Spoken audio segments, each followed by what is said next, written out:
Excellent, I am. We're live, apparently. Cool. There we go. Hello. Welcome. Right, well, technically the name's on the right. I thought it'd be a joke and see if anyone notices, but it's kind of hard not to notice. Maybe as a special treat, I'll update. I don't know, most people are probably going to be more angry that we're the other way around, but the point is that we're both vaguely facing each other. Something along those lines, absolutely. Right, hello everyone. How's it going? Hello, hello. There are people saying hello. That means, I believe that means that we are now live. Indeed, I'm now going to mute us so I don't hear myself hearing myself. Ah, yes. I hate it when that happens. I should bring my microphone closer as well, actually. We are clearly highly prepared and highly professional. Yes. We are always prepared.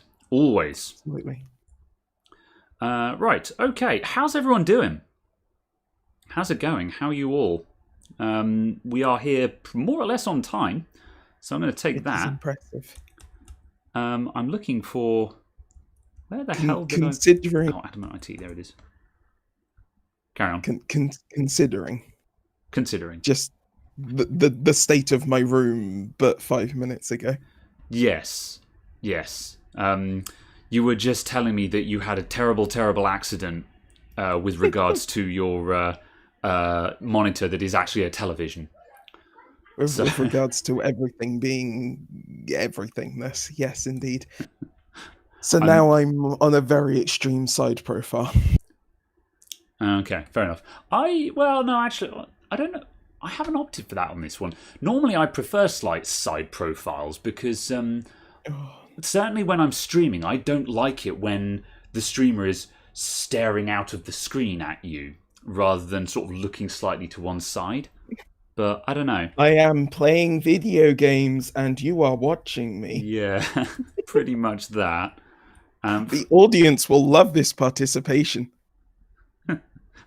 I'm fixing the name tags now, by the way, because that mirroring is annoying me. I thought it would be funny and just troll some people, but it's annoying me, then it's annoying you guys. So I'm fixing it now. So that's where we're up to. The reason why we've swapped sides is because Caradog... It was either that... Well, by swapping sides, we now don't have mirrored cameras. So now if I hold up something with text on it, it won't be backwards anymore. And also, like, the G5 is the right way round and things like that. However, in order for us to do this, we had to swap sides. So I need something with large font on that doesn't have, like other people's addresses on. This will do. Is this now the right way round? Mahu Gaming. I don't like bottom-hosed rads. Me either.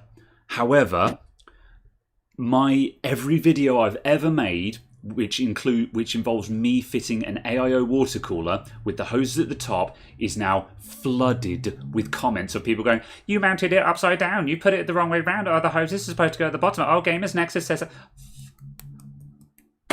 We've got to put them at the bottom now.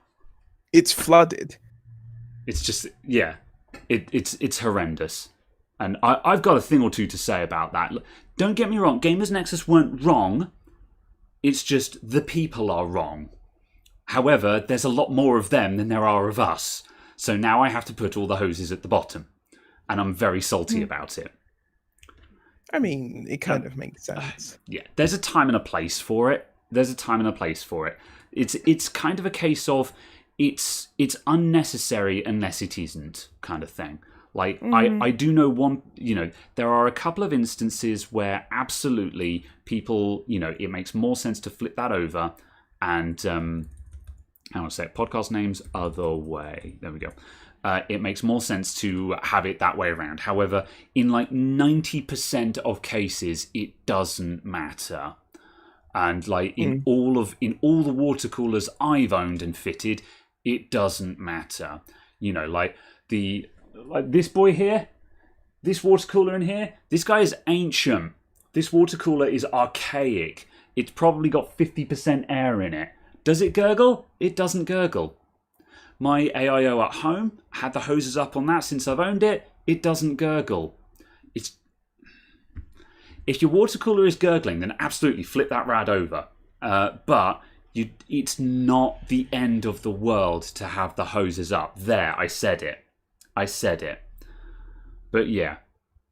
The hose should feed from the bottom, but the GPU always gets in the way. That's the problem.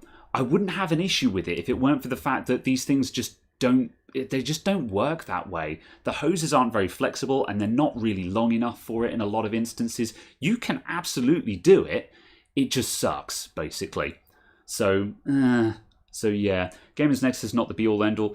Exactly that. Don't get me wrong. I love Gamers Nexus. Their data is amazing. However, I feel like sometimes, even though in that video, they said specifically don't go after YouTubers and stuff like that. But what I feel like they didn't point out was just the fact of, if there's no problem with your setup, then you don't need to worry about this kind of thing.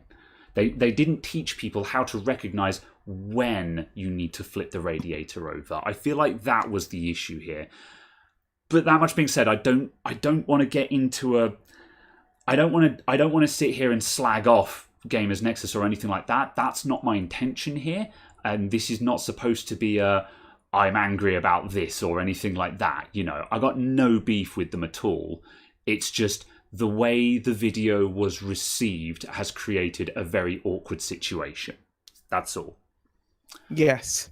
People also entirely ignored the nuance. Yes. And the fact that for part of it, that as long as the pump isn't the highest part of the system, the loop, that is the important part. Exactly. And that's the bit. And that's the bit that they said in the video, and that's what they said. They said it's a case of, as long as the pump isn't the highest part, that's the important bit. And it's a case that kind of everyone missed that bit or just wasn't paying attention to that bit. So, I don't know. But yeah, it's a case of, obviously that's easier to do with the hoses down, in the sense of, because obviously there's far more likely that the bubbles will just catch at the top of the radiator than they will cycle around. So it makes the issue less of an issue. Yeah. However, if you can't do that, mount the very top of the radiator above the pump, and it does a similar job. And it just means that the air doesn't get stuck in the pump. The problem is with the air getting stuck in the pump, not necessarily some going through it, because obviously some will go through it at some point, and they have to be able to deal with that, because it will just happen. Yeah. It's an absolutely valid situation, but I think just I think it was particularly frustrating just because of the amount of people that just parrot this information without there was an amazing meme that got posted somewhere where just someone posted the meme that had a picture of I can't even remember what it was, but it was along the lines of just said, you've mounted your radiator upside down. I've watched one video from Gamers Nexus and now I'm an authority on water cooling, kind of thing. And that's why I'm salty about it, because the number of people that just suddenly came out the woodwork and went, I've been building computers for this many years and you've mounted your radiator upside down. You didn't give a shit until before Gamers Nexus made that video. But yeah, I'm. Let's change the topic, because otherwise I'm going to sit and I'm going to moan and I'm going to moan, and I don't want to do that. I don't want to moan. You can solve this problem just by doing custom loops. I can, and also having enough money to do custom loops. A Corsair AIO I never system. said it was a practical solution. Yeah. Tony asked if Corsair AIO systems are good. I like them. I think Corsair AIOs are the best compromise of sort of performance, cost, and looks. If we're looking for the best ones, man, the Arctic Freezer, Arctic Liquid Freezer, Arctic Freezer 2. Yeah, Arctic Liquid Freezer 2 is Garant. And I was just going to say, and the EK AIO. Oh yeah, and the EK one, yeah. The Arctic Liquid Freezer 2 is crazy cheap and really heckin' good. So that certainly seems to be the way forward at the moment. But I'm not going to lie, I really don't like the look of the Liquid Freezer. I think it's ugly as sin. And I know that's really shallow, but I build computers to look pretty as well. So that's what puts me off about it. Don't get me wrong, it's an amazing cooler. It just looks ugly as sin, in my opinion. And I think the Corsair coolers provide a really good balance of performance versus looks. But as I say, whatever works for yourself. So yeah. And they're doing a 420. They're doing a 420 mil rad version. Yeah, because as well. why the hell not? Yeah. Exactly. But I just like the fact that someone's actually doing a 420 mil version as well. We don't need one. Well, no, but some people want one, and it's nice to have one as well, because it also means you can go, all of my fans are on 400 RPM. And it's just a case of again, it gives you an extra lump of mass. Yeah, that's true. That's true. An extra lump of mass, even. Yeah. So your temperatures are so much slower. Yeah. In going up. So yeah, as long as you've got half decent transfer into the actual block, it's a case then that you probably won't even need to spin up the fans for sort of a normal workload. Because obviously it's a case of most of them are only full load for a second or two at a time. And then, yeah, so kind of there's enough thermal mass to keep it a case of you can just keep the fans low. Yeah, and as Izzy the Penguin just said, over-engineering for silence has a lot going for it. I entirely agree. One of the main reasons why I use AIOs in the first place, I don't have high-end CPUs in most of my computers, but you stick an AIO in it, and you've got complete silence, and you don't have an enormous block of metal in the middle of the computer, which I'm not a fan of personally. So yeah, that's why I like them. Yeah. So Noel Dowds came in earlier on about Big Sur bricking MacBook 2013 models. I heard about this. That's terrible, Muriel. I haven't seen any of it yet. I hear it's fixable by replacing one of the chips in it. Do you know what they're replacing in to fix it? They're replacing the EFI chip or something like that. I think it's an EFI update or something like that as part of the Big Sur update that has bricked them. Although I stand to be corrected. That's going to be an interesting one because potentially... They're clearly... Sorry, I was just going to say, it's clearly not a warranty issue. It's a user error fault. Of course it is. Yeah, you installed it wrong. Yeah. Well, you said yes to doing the update. That was your first mistake. Yeah, because I have suspicion that, depending on how widespread this issue turns out to be, if you're a local repair shop, now might be an excellent time to learn how to hot air replacement chips onto MacBook logic boards, because that might be a quick money spinner. Although that, as I say, that much being said, I haven't had a single person come into my shop about that yet. I've just heard of it, so we'll see how widespread that turns out to be. You get a mixture with Mac users. You get some Mac users that just never ever hit install updates, and you get other Mac users who've got automatic update turned on, and anytime it pops up with that little notification saying click here to restart to install updates, they go okay, and they install the update. So that's kind of the two different types of people that you seem to get. Or the ones who just use a guest user for the entire time they own the device. Did I tell that? I told that story on the podcast, didn't I? I can't remember. Yeah, we'll come back to that just simply because we've got lots of stuff going on in the chat at the moment anyway, and I'm not going to start going into stories that I've probably told before. So yeah, that's the thing that's happening.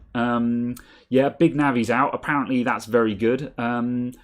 Apparently, once again, you can't buy them. Do we know what availability is like on the AMD 6000s? I haven't been looking. No, I haven't particularly either. Okay. Were you not planning on trying to pick one up, or are you waiting? It's reference AMD only at the moment. Okay. So you can only, as far as I'm aware, only buy the one through the AMD store currently. Okay. Yeah. And then it's a case that the partner cards will filter around. So, yeah, I think it was, I can't remember who it was who said that they're expecting their partner card to come out next week. Okay, interesting. So we might have a bit of a stepped release where people can take a swing at that and then try and take a swing at the next one and so on. So that's interesting. So yeah, yeah, I think it's a case of it's kind of going to be slightly more staggered through the partners, just because the inference very much was that they're getting it was kind of the hardware design was finalized reasonably close to release and things like that. So the partners haven't had particularly much time in making their own That's the same thing AIB that versions. that's the same thing that Nvidia did, and look what happened with the bypass caps and stuff like that. I wonder if that's going to cause an issue. Yeah, I've no idea, but apparently that's the case. So that's why they're not going to be available right at launch. Yeah, So fair enough. We'll see, but it's going to be a case of it's good at the very least of just kind of sort of shuffling availability. Yeah. Again, I think last week I was sitting here going sort of, I managed to get hold of two 3070s, and I've spent the past 2 weeks going, are the prices on those things going to tank before I can shift them, or are they going to tank immediately after I've sold them and make me feel bad? And yes, again, just certainly seems to be the answer is no. Just if you can get hold of something, its prices ain't going to shift before Christmas at the very least. So, yeah. Yeah, absolutely. Very well then. Based purely off of scans information, they are now in stock for the 3090, and they are 2,000 pre-orders remaining on the 3080 and 1,800 on the 3070. So the 3090 is now in stock. Yeah, that's fair enough. Well, I mean, it's in stock shipping next day. So how much are they charging for that at the moment? No idea. Okay, it will be whatever the prices were initially. Give me 1 second and I'll find out. But yes, fair enough. So the 3090 is now in stock, basically. Yeah. Devil July, thank you for the $5. Do you remember the good old days when you got home with a new console and you can just play, and now you got to download 20,000 updates? Yeah. I mean, my counter to that is remember the good old days when you got home, you got a game, and you found a game-breaking bug that you knew was never going to get patched because it was on a CD. Mm-hmm. Yeah. Which happened a lot more than people want to admit. Yeah. Which is why you would often see like 5 or 6 different release editions of games, because they are actually just bug fix versions, but they obviously had to do slightly different retail art on them and call them like an enhanced edition or a special edition. So people want to buy them. 6 of one and half dozen of the other, isn't it? It's to a certain extent, it's great that actual bugs can now be fixed, but on the other hand, it has absolutely encouraged developers to be lazy and be like, that's fine, we'll patch it later. And it'd be like, well, you know about it before release, so why is this not being patched before release? But I think it's slightly more of a case that people mob developers for delaying games. Yeah. Then people will mob if they don't. They'll mob exactly the same developer for releasing it and then saying there's a day one patch, so we could meet the release schedule. And then again, people will then go, I don't expect to have to pay for my games, kind of thing, And it's just kind of, I think there's an element of the games are too big. I think an awful lot of games should be way, way shorter and way, way smaller. And it's a case of, I think instead of increasing the price of the game, they should reduce the amount of content in the game so the development time is much shorter. Yeah. So then each game can maintain price, but obviously it's much shorter. So I mean, for me, the perfect example for that is a lot of the original Xbox games are 6 to 10 hours of gameplay long. Then you look at a modern one now and you're like 48 hours, 50 hours, 80 hours of gameplay. And it's just kind of a case of, that's nice when it's a game you really, really love and you're like, I just want more. I never want this to end. But at the same time, it's kind of going, I'd much rather prefer to have a 6 or 8 hour gameplay experience, which was really good and they Yeah. could iron out 99.99999% of the bugs. This is what expansion packs and DLC should be. Yeah. I think games. I think games should be shorter. Like, I read an article many years ago that made this argument that games should be shorter, and they were giving, classic example that they were providing was, look out there, how many people. Taking the Half-Life series as an example. Half-Life, obviously, in its day, legendary series of games. Every PC gamer had played Half-Life. But then if you ask them, how many of you guys actually finished the games? And you're going to get a smash. There's going to be a lot of people who put up their hands. But there was also plenty of people. Now, I finished it. However, I also immediately would put up my hand and say, I finished it, but absolutely, that could have been shorter. I would have been quite, by the time, Half-Life 1, by the time you get to Zen, you're just like, oh my god, are we not done yet? You're just like, this is great, but we've come a long way. I'm ready for the end. And it's just and some of the times it feels like a lot of the kind of the content of it is just go here, come back, go here, come back, go here, come back. Yeah, especially and with it's modern kind of games. a case of a lot of it feels like not particularly content It's just in the sense of it feels like repeat the same thing you've done several times over again. So it's kind of. I think one way of solving half. that is having games that have just make it optional, basically. It's kind of like, and obviously this as well is something that needs to be balanced out carefully. But if we take something like Fallout 3 as an example, Fallout 3, you could smash through the main storyline of that quest in a very short space of time if you wanted to, or you could put the main story lines on hold and go and do side quests for a bit. And then come back and do a bit more of the story. So it was up to you how much you paced out the game. Or you could go and smash through the story quest, get that done, and then spend another 20 hours doing all of the 100%ing and all the side quests if you wanted to. So I think that's another good compromise. Yeah, that was the thing I liked about The Outer Worlds as well. Oh, yeah. For some reason, though, I just cannot play that game again. I played it through, I completed it, I got... You were into Outer Worlds, weren't you? You were into I got 95, 96% completion. I've done basically everything. I just can't really pick it back up and play it again.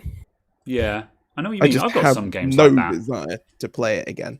But, I like the fact that you can, without rushing, you can complete the main story in probably 2 hours. You can probably complete the main story in 2 hours. If you're really pushing, if you're really, really pushing, without glitching or anything, you could probably get it done in half an hour. Yeah.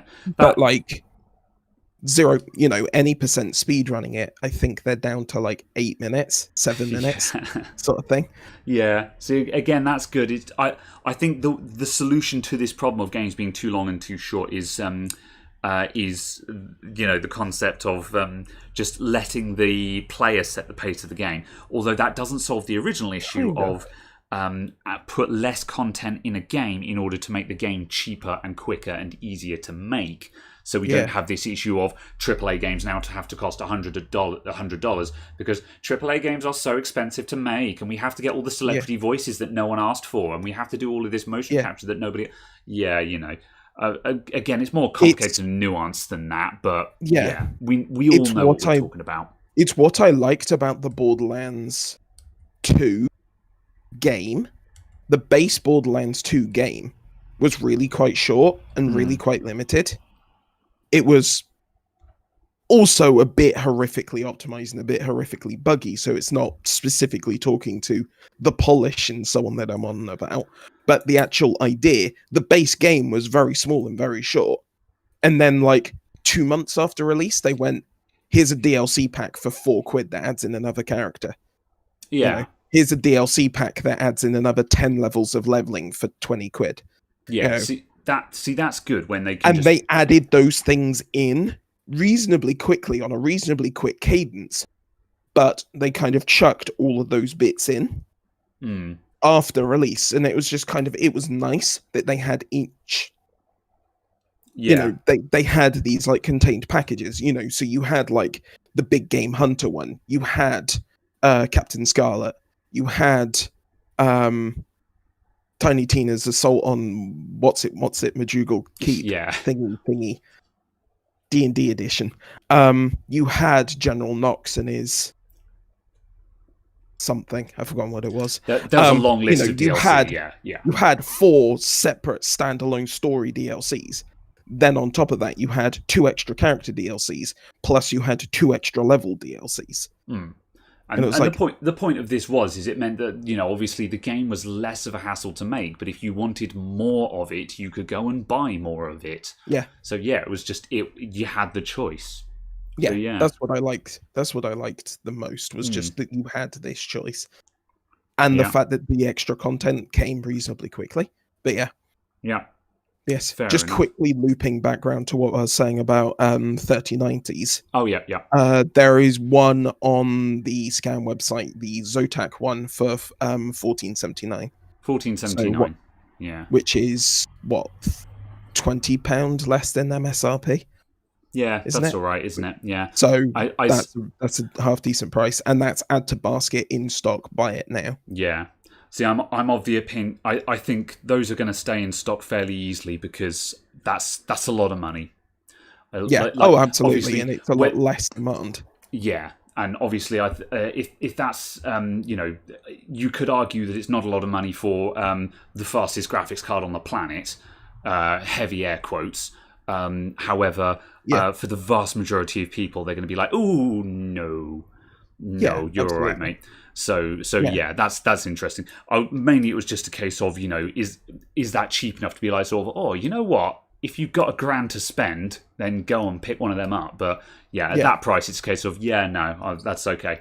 The people with deep pockets can go and buy those. Yeah, absolutely. I mean, it's like £1,400 is the price of a completely built gaming computer. A pretty nice one at that as well. Yeah. Yeah. Fair enough. Nay Ryan 76, thank you for the £6.66. My chat has gone very weird. I've got a row of super chats along the top of my screen. I'm going to quickly show you now. I'm very confused, and I've been wanting to deal with this, but where is there seems to have been a bunch of them that haven't actually popped up in the chat window. So God knows what's going on. According to my chat, as you can see, I've got a row of them along the top. And at first, I thought you guys were competing or something. I'm like, this is the same super chat that keeps appearing over and over again. And I'm like, what the hell is happening here? At any rate, thank you very much for the 666. Remember last week you promised to tell us about the music you liked. We'll see if we can get to that, but I don't want to spend an hour of the stream talking about music when we're kind of here to talk about tech. So we'll see if we can loop back to that if we run out of stuff.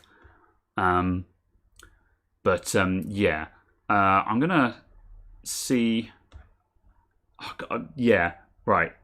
I feel like I've missed a lot of the chat, but also the way the chat has been scrolling on my screen makes no sense to me at all. Chat is scrolling in a very weird fashion, so I think we're just going to go. Yeah. Terribly sorry if we missed it. Chat is being funky. I'm glad it's for you as well, because like for a minute I thought I'd missed everything, and I just scrolled up a bit, and I'm like, oh, I haven't missed that much, and I've only missed a page, but I'm sure I've watched the screen in the corner of my eye scroll go through, whoop, and I'm like, what? You know, I've watched it scroll through a couple of hundred messages, and I'm just like, I think you're having a moment there.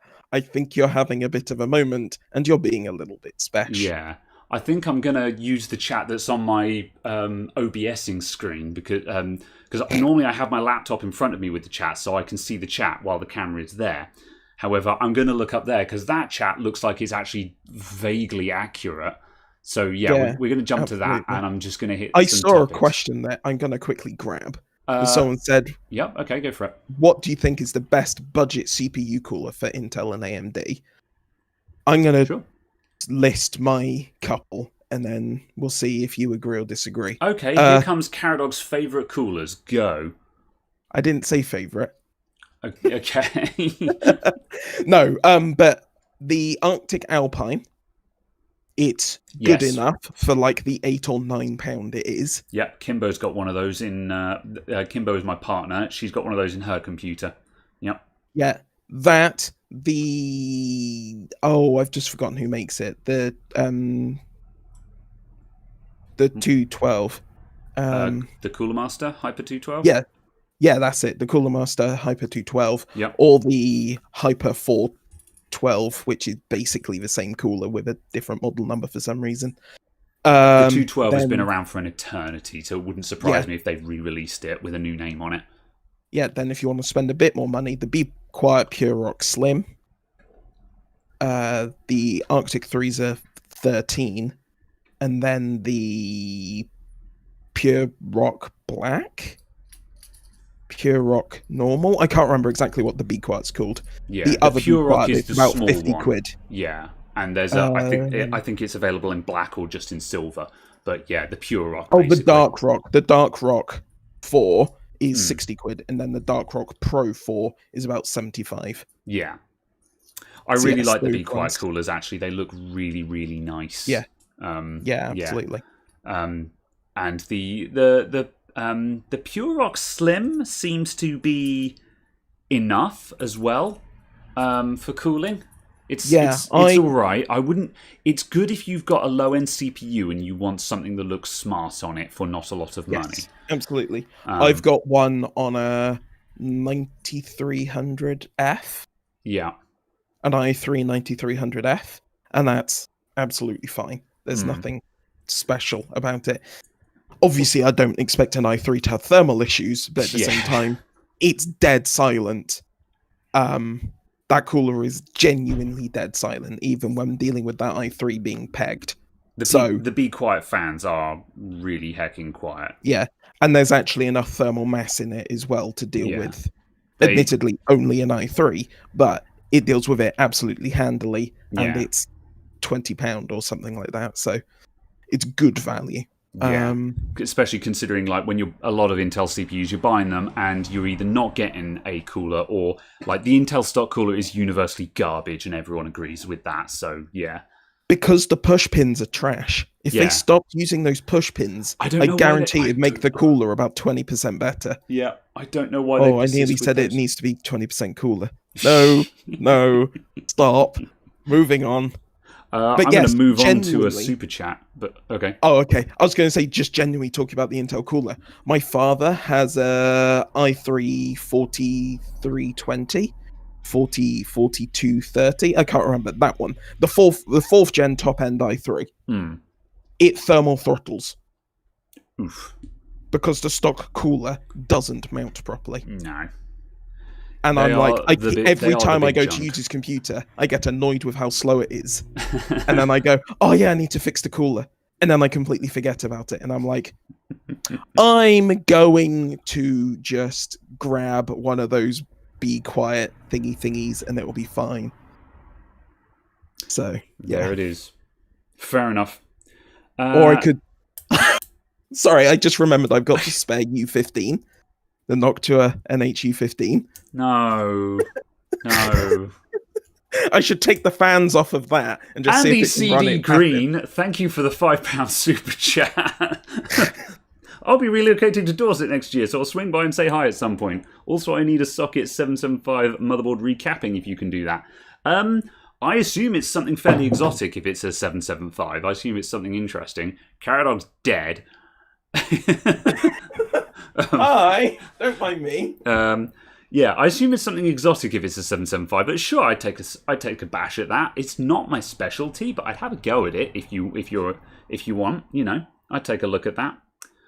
All right, let's see. I'm going to check when I'm catching up on chat. I'm just going to look at what is immediately on the chat in front of me. Also, I'm going to refresh my chat now. I'm just going to see if we can get a refresh on that. Right. Spudnug, have you guys notified the Discord the stream has started? Of course we haven't. What do we look like? Organised? Spud, can you go and notify the Discord that the stream has started? Someone should do an at all, right? They're not allowed to. All right, I'll go and do it. At everyone.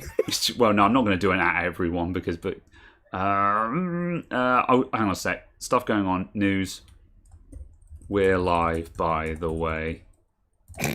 Only been live for 45 mins. There we go.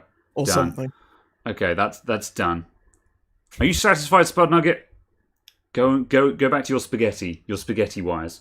You know what I'm talking about. Right. Okay. Let's roll back a bit. Cool is one of those parts that shows how crazy expensive PC parts have become. You reckon you could zip tie a fan to an aluminium block and be okay? That's what the P4s had. Yes and no. To a certain extent, yeah. There's a lot of coolers out there that I think are obnoxiously overpriced. And like, as nice as the Be Quiet coolers are, I do think they're quite expensive. Like the what was it? The Arctic Alpine 9 you mentioned? 912 something. Yeah, the Arctic They're basically Alpine. the same thing. Yeah, it's like £10, and that's a perfectly good cooler. You could stick one of those on an i7, and she'll be right. I mean, it's a fraction of a hair above an Intel stock cooler, but it's kind of a case of again, Kimbo's got one of those sitting on a 6700K, and it's fine. You know, I would rather spend £4 more and buy a Be Quiet Slim Ubri Dubri. Yeah, okay. I just want what the model's called. Yeah, but even still, I'd rather spend the less than £10 Yeah. to go up to one of those. I think personally, the point being, you can buy a cooler that is fit for purpose for less than £20. Oh, absolutely. Yeah. So to that extent, coolers are not overpriced. However, you can buy very expensive coolers, and a lot of computers don't need the amount of cooling that people put in them. And so, yeah, like if I'm building a custom computer for someone, obviously I want to put an AIO water cooler in it, but that AIO water cooler, that's the first thing on the chopping block when I need to bring the price down on that computer, because it doesn't need it. I'd like to put one in there because shiny, but it absolutely doesn't need it, and that is the first thing on the chopping block if I've got to get the price down. So, yeah. Basically. Let me see. It's good enough, but... Christopher Davis, thank you for the £5. What's the best micro ATX motherboard for an i5 9400F?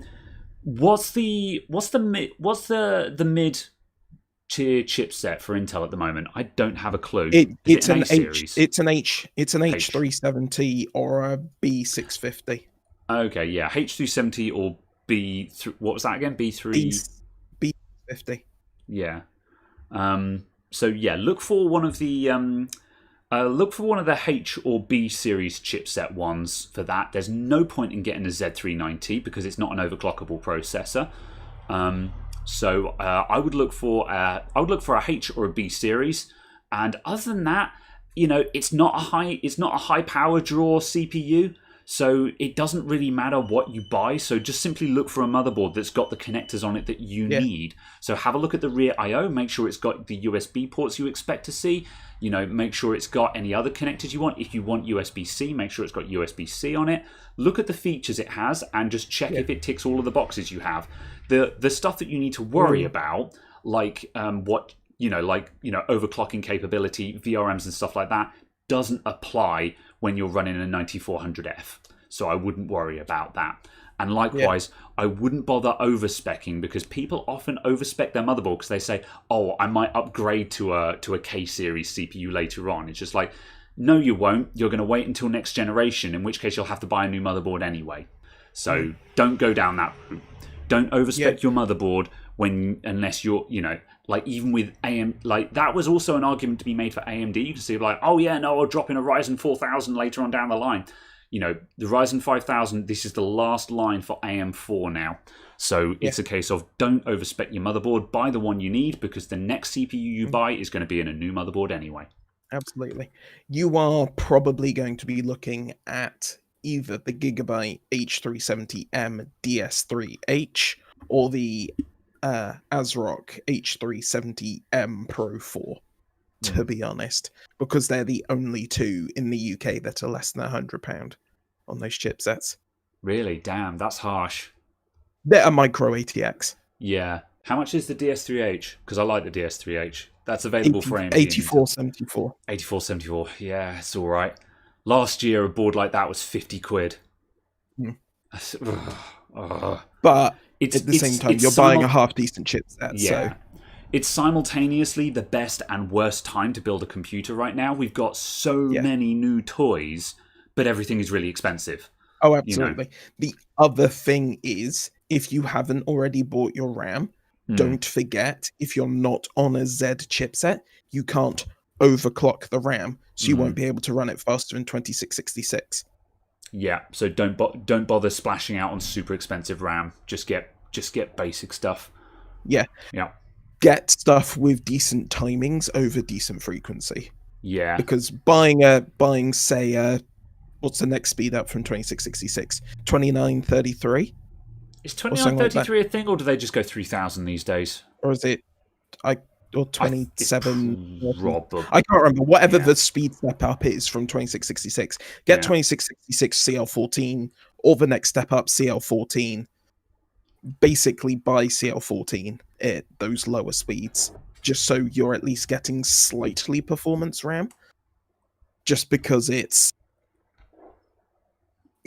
because it's a case of your frequency limited, so to get any sort of performance, you need to go very tight on the timings. Yeah. And there's actually surprising benefits to that still. But yes. Fair enough. Can you see anything interesting in the chat at the moment? I'm just quickly opening just another YouTube window because, again, I'm trying to get...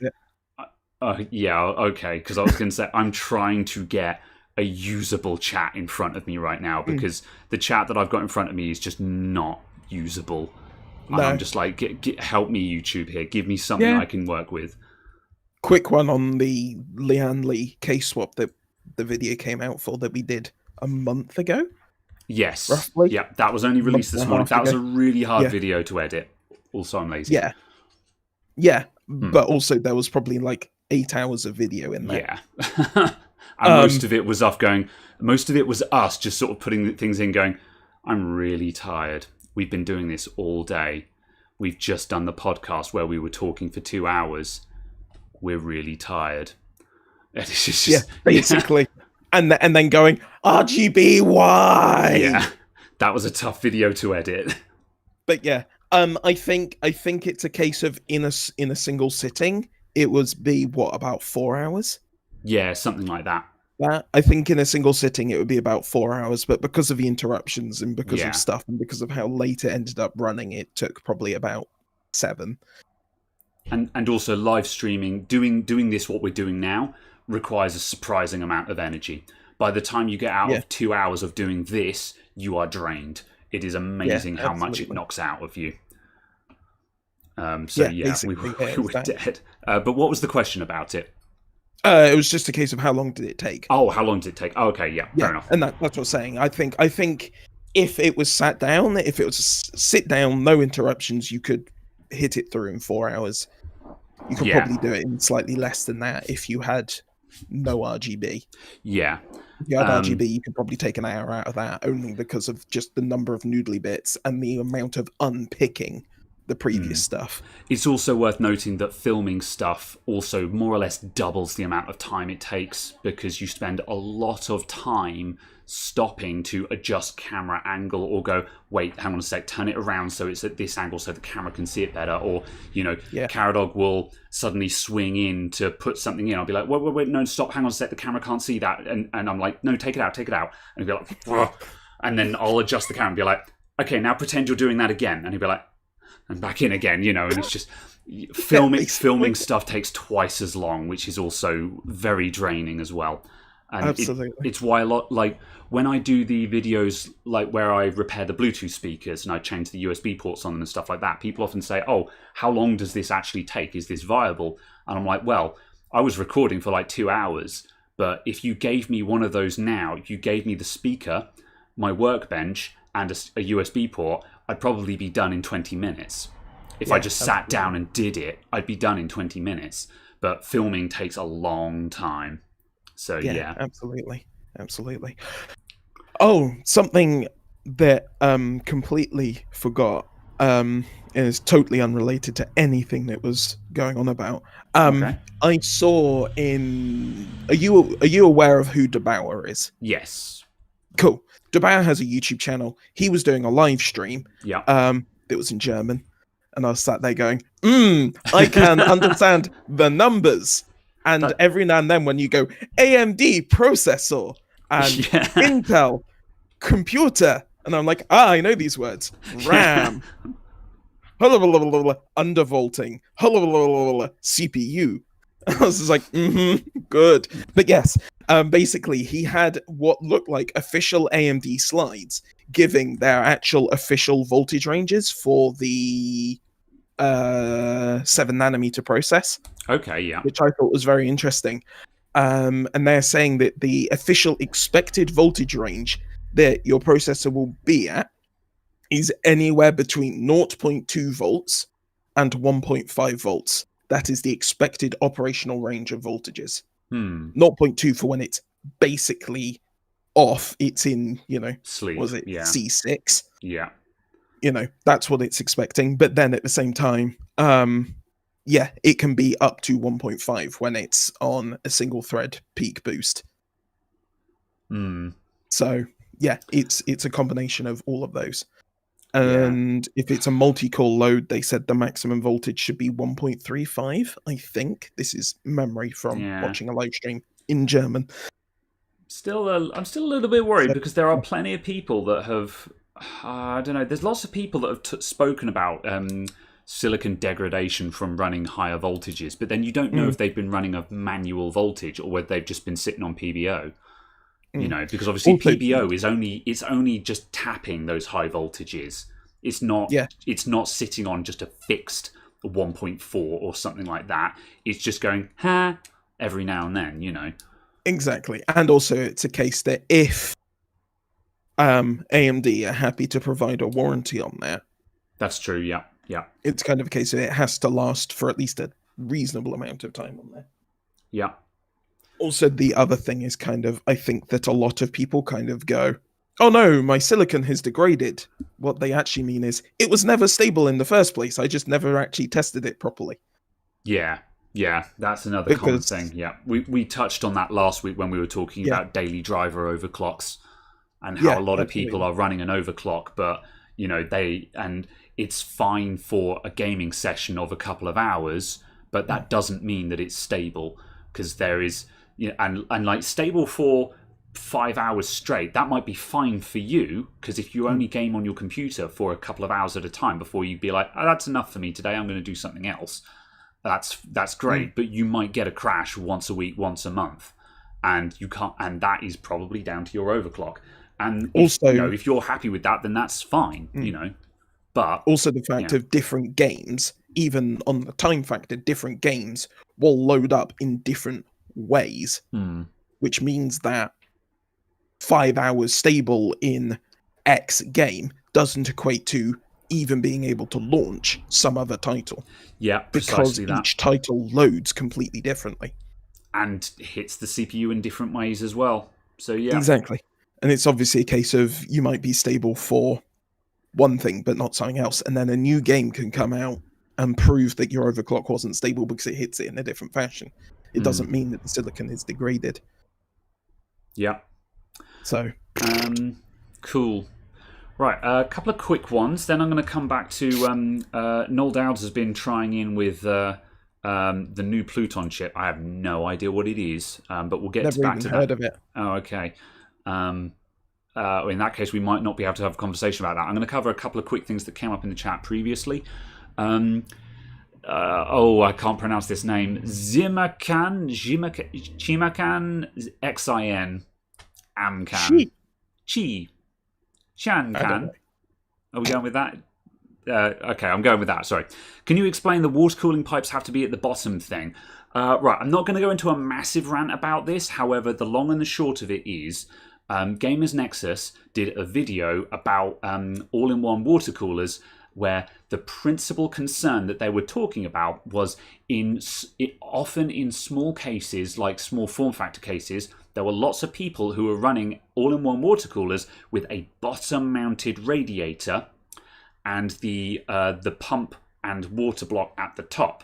And what happens in that scenario is there's always going to be a little bit of air in one of these systems, and the air collects in the pump head in your water block, and you have air in your water block, not water, and it messes up the pump, and you get gunge and air accumulating in there, and your water cooler breaks, and you don't have enough cooling. Whereas in an ideal scenario, you would have the radiator at the top, so all of the air in the system collects up at the top in the radiator where it doesn't matter. And however, the part where this got controversial is if you are front mounting your radiator, if you have the hoses at the top of the radiator, then the air will collect up there and then can start circulating through the system, and it might get caught in your water block, or it may cause a gurgling noise where you can hear the air rattling around in the system.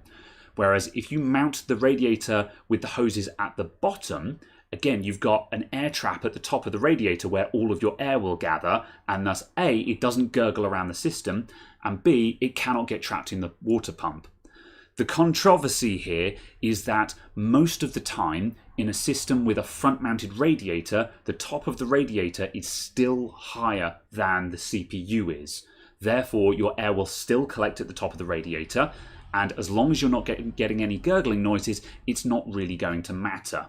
So that's the long and the short of it. It's still a bit of a controversial topic, but I'm not going to go further into that because I've already had a big old rant about that at the start of the video. So that's that one. I think the super short summary is it doesn't matter overly what orientation any of the stuff is, as long as the pump is not the highest point of the loop. Yeah, I think that's Everything a good TLDR. Else, basically, just make sure the pump block is lower than something else in the loop, and you'll be all right. Yeah. It might not be optimal, but you'll be okay. Yeah, I'm down with that one. So, yeah. Focus Warrior UK has been asking any thoughts on a hard drive partition that's gone raw. Check my recent videos for... there's a video that's titled Lucky Save on Hard Drive or something like that. It's in my recent videos. On that one, I recovered a hard drive that was faulty by removing a broken component from it. However, the hard drive had fallen into a raw state. And in that video, I demonstrate how you can use CG Security's test disk to recover a hard drive from a raw state back into a readable state. So check that video, and that's got a very brief 30,000 foot overview of how to deal with this problem. Just to loop back to the Microsoft Pluton.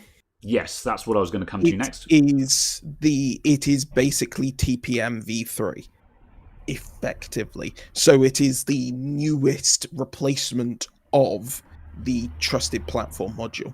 Okay, so it's Basically. Microsoft's answer to the T2 chip.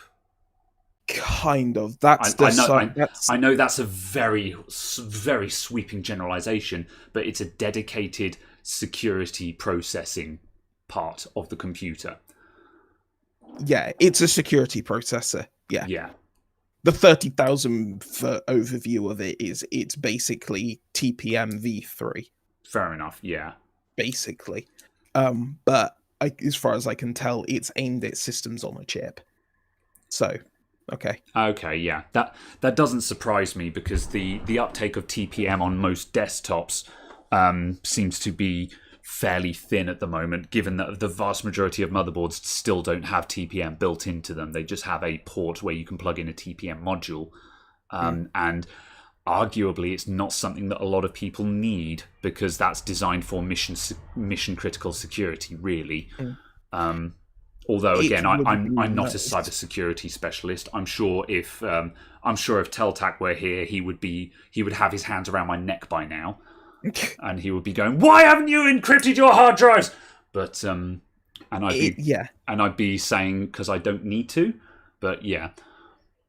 It would be nice if it came as standard, and then Windows would detect it came as standard and auto-enable BitLocker. Yeah, it would be nice if that was the case, but only auto-enable BitLocker if you were signing in with a Microsoft account with a recovery. If your Microsoft account has a recovery method, attached to it, then it will enable BitLocker. And Because even if you forget what your passwords are, even if you forget what the security key is, you can re-download the security key from OneDrive. You can download the recovery key from OneDrive, and you can obviously recover access to your OneDrive and your Microsoft account using the Microsoft account recovery information. I've done this with customer devices quite a few times. It's wonderful. Yeah. And you don't even have to be doing it on the computer that encrypted it. You can do it on any device. Dealing with this on an Apple, when someone comes in, they say, I've forgotten my Apple password, and their computer is encrypted, is tough. However, the recovery key system for BitLocker is quite wonderful, especially just like you say, you can do it on another computer. You can pull the hard drive out of the system that is locked, plug it into another computer, log into their Microsoft account, and you've got to tap in a key that's that long, but if you tap in the key that's that long, it'll unlock the drive and you can recover the data. And that's it, you're cruising, you know. And you don't even have to save that key. Obviously, you should save it, but you don't even have to. You can literally just grab it from the OneDrive. Yeah, off that Microsoft account. So it is built for users in mind, if that makes sense. It's built for the standard user who will lose the encryption keys in mind. And it's got a really good... The command line utilities for BitLocker are really comprehensive as well. Oh, yeah. So, like, if you're someone who... For someone like me who is trying to just... Whose only objective is just to recover the data, having a full command line utility where I can just manually say, I don't need to rebuild, I don't need to fix... I just need this drive to be unlocked so I can get the data out of it. Then I'm just going to nuke from orbit anyway, you know. And it's really handy just being able to be like, I don't care, here's the encryption key, just unlock it kind of thing. It's glorious. Absolutely. And obviously with devices with SSDs, because they have actual encryption, decryption processors, hardware built into the actual SSD itself, the performance here is so close to non-existent. It's glorious. Yeah. So, yeah. And also, just the last thing on that, Noel also pointed out that the Pluton chip is a group effort between Intel, AMD, and Qualcomm as well, which is nice. So it means that everyone's actually working together on that, which is great. That's great for consumers because it means we get something that everyone agrees on. There's a single standard. That's great. So, yeah. It's a case that I hope it's kind of one of the things that ends up just getting built into the motherboard or built into the actual CPU system itself, so then every single system then has it. But the problem is you kind of get into stuff like the Intel what the hell's the Intel one? Can't remember. The Intel Security Enclave thing that basically you have zero control over but can unlock all of your encryptions. And it's just kind of... Yeah. That's got massive security flaws all up the wazoo. Yeah, I was going to say, that's the thing. To build off Budney76 just goes, encryption of any kind is horrid, in my humble opinion. Yeah, see, the thing is, encryption is great and we need it in the modern world, but I completely understand where you're coming from this, just because it makes life really difficult. And that's why me and Caradog are sitting here singing the praises of BitLocker, because BitLocker is encryption done right. It gives you all of that security. However, when it all goes horribly wrong, there's so many options for recovery that are also reasonable, that are also quite secure. Because that's the thing is, I mean, it's a lot of the time people go overboard on security, and like I've got a laptop in the shop at the moment. I've got a MacBook Air that's got a EFI password on it that they don't know. And it's just like, well, we got to put a new BIOS chip on that now, you know. And it's just like, don't set these passwords if you don't have mission critical data. You don't need that level of security, because if you lose that password, which you're going to because you're a customer, your laptop is a paperweight, you know.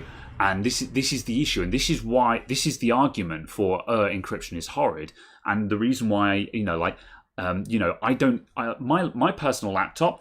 That's not encrypted because it doesn't need to be. It's got shit on it. It's got nothing on it, you know. which so I don't encrypt it. So that means that when it crashes or something like that, I can just be like, oh, blur, I don't need this.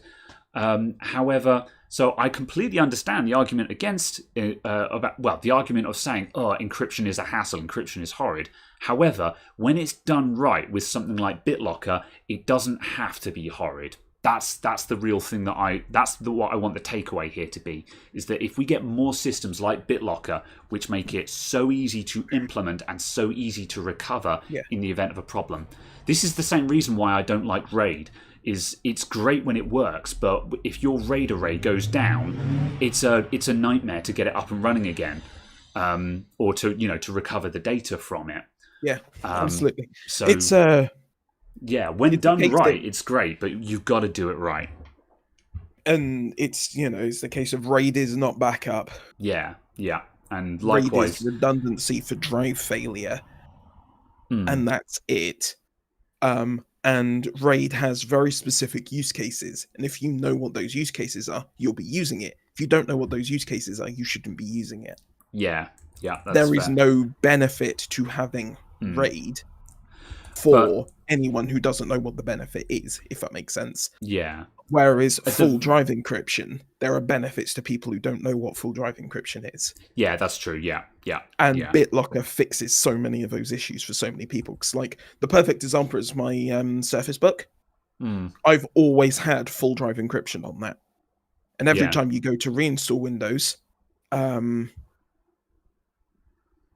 it will either say, do you kind of know what the key is? And you can unlock the drive and you can do, incremental update, rolly update things.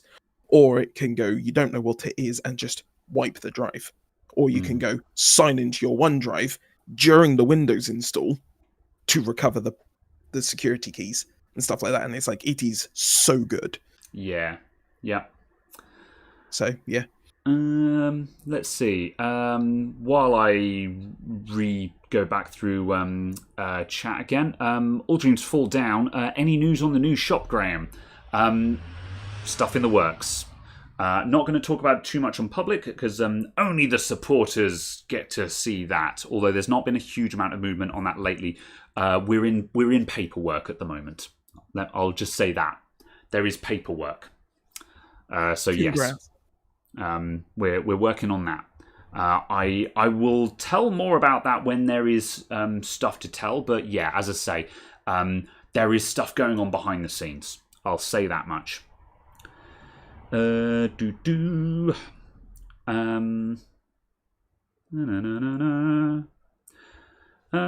see. Lots of questions on is this good enough? Is X good enough for Y? 3400G Ryzen be good enough for an Unraid Plex server? I would imagine so. I don't think you need a lot of CPU power just simply for a media server. If anything, if you don't already own the 3400G, I wouldn't buy one. Yeah, I would find something old for that. I would buy a 2600 over a 3400G. Well, the 3400G's got built-in graphics though, which is but useful. It's just a case of for what though. Well, just so you don't have to put a graphics card in it. But the amount of CPU performance you lose isn't really worth it to me. Just because it's a fact of, don't forget, the 3400 is the same as a 2000 series. Yeah, a 4-core 2000 series. So it's kind of. Would you be able to run that computer headless though? That's the problem. Yeah, that's the point of it. It's a server. So server's supposed to be run headless. Yes. And configured over the network and stuff. Yeah. But like you can run a computer with no graphics card and it will actually boot and run headless though. Is that correct? As far as I'm aware, you might have to do something, obviously. Like, because when you're initially setting it up, I suppose you could put a graphics card in there, but like can you then remove that graphics card because you don't want to leave your spare graphics card in your server and run it with no thing on it? So yeah, in theory, yes. From what I have seen of it, however, there is a benefit to having a actual dedicated decent GPU in there because Plex will use the GPU oh my good god, we'll use the GPU for transcoding. Yeah, I was going to say So, that chat's talking about pointing out transcoding, although there's so you'd actually there's want a mixed half stuff. decent. You'd want something good enough in there as a dedicated GPU, in my Yeah, opinion. if you're going to do it on the server, I suppose. Yeah. Yeah. Which I suppose you may as well do. If you're building a media server, you may as well shunt all your transcoding to there. But Yeah.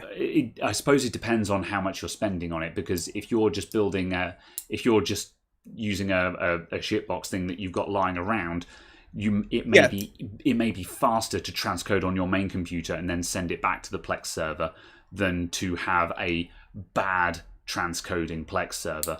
You could be like, well, I can either have my Plex server take overnight to do this, or I could do it in 5 minutes on my gaming graphics card. But then on the other hand, if you've got a dedicated server for it, what do you care if it takes overnight to do it? So, yeah. That's what I was kind of saying about if you've already got the processor, then yeah, absolutely, that's fine. But I wouldn't specifically buy that one for it. I would buy something slightly cheaper and get a slightly better graphics card because of the transcoding. Fair enough. Yeah. Yeah, that's what I'd be saying. Man, Chris got an 8-core Atom at the minute. I'm very sorry to hear that. But I didn't know the Atoms were up to 8 cores at the moment. Anyone know if they're any good? Atoms have historically always been horrendous in my experience, but with 8 cores, I should kind of hope that there's something usable there at that point. I'm shocked to hear that it's got more than 4 cores. Yeah, I wonder if that's a 4-core 8-thread. I would imagine. Wait, what? They're 24-core Intel Atoms. That's got to be for some bizarre embedded system thing. What? That must be for a special use case. What? Or it's just a really badly binned Xeon. Yes, at a maximum core clock of 400 megahertz. What? There's a 24 core? I'll leave you to puzzle that one. Bring us news. Sources. Yeah. No, there aren't. The answer to that is wait, what? I'm going to answer something else while you find out for certain what's going on. Think about cloud backup and how to get a new laptop up and working after total disaster when you lose home NAS and all contents. Backup NAS or PCs to the cloud. Personally, well, it depends on how much data you've got, really. I have got little enough data that I can do all of this with Google Drive. My world sits on Google Drive, and the 3 or 4 computers that I use regularly are all signed into my Google Drive account. So all of my important data has a local copy on those 3 or 4 computers, and then there's the cloud copy on Google servers. So obviously I can there's like at least 4 copies of something at any given time. And that obviously gives me massive redundancy and everything is synchronized. However, this is not practical if you've got, like terabytes of data to back up. So it depends on how much data you've got, really. Yeah. For that, I use OneDrive. Basically the same as using Google Drive. I use that. I've bought more storage on that. I now have a terabyte of storage on OneDrive because it was also a case of buy a terabyte of storage and get Office for free kind of thing. And I was like, I very infrequently need the full Office suite, so I might as well get that as well. I got that. But if you've got terabytes of data to back up, use Backblaze. Yeah. Backblaze seemed to be the weapon of choice for cloud storage and that general. Of course, this is assuming you've got a decent internet connection for it as well. Yeah, I guess the long and the short of it is that I would use cloud storage. I don't like NAS drives. Basically, I still kind of want to build one. Yeah, I don't like NAS drives. I just by the time you have got a NAS drive that's actually good and fast and has lots of features, you could have just built a file server that runs a full-blown operating system and had all the capabilities of an actual server. That's my opinion. which is then a NAS. Yeah, but A file server is NAS. yes. I guess when we say NAS, I'm talking stuff like the Synology boxes and stuff like that, which is what a lot of people consider as NAS drives. Is buying one of these Synology things. Yeah, And the Synology things are cracking from what I've seen. Well, they're cool, but like they're what, 400 or 500 quid for the singing and dancing ones, £400 or £500. Then you're going to stick another sort of 200 to 400 quid's worth of hard drives in them, and suddenly you've spent £800 or £900 on this thing, which you could have spent on a file server that runs a full-blown operating system that can do basically anything, and then you don't need it to be really clever. The benefit of the Synology stuff is all of the software. Is the Synology software, is the Synology OS. I suppose you're buying something that's pre-configured, aren't you? Yeah, is the fact that it's pre-set up, but it's also the fact that it includes transcoding the media files. It includes syncing, so you can set up 2 of the Synology NASes using your Synology account to synchronize themselves over the internet. So there can be automated backup between stuff and things like that. And there's lots of fancy little features in there that are very nice. And I'm like, that's cool. And I like them, especially because they can be reasonably plug and play.